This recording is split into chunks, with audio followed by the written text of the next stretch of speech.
any change is a big thing. Every school year, maybe we can't move like we could the year before. We can't lift things that we could.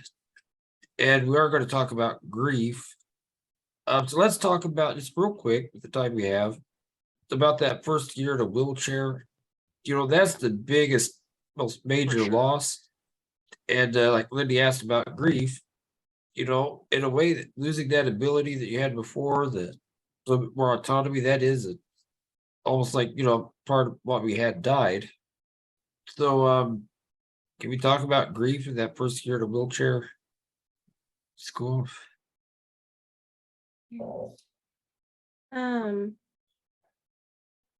and you're exactly right. You kind of hit the nail on the head with grief. Like typically we think of grief is lost by death, but that's not what grief really is. Grief is any kind of like adjustment or change in your life.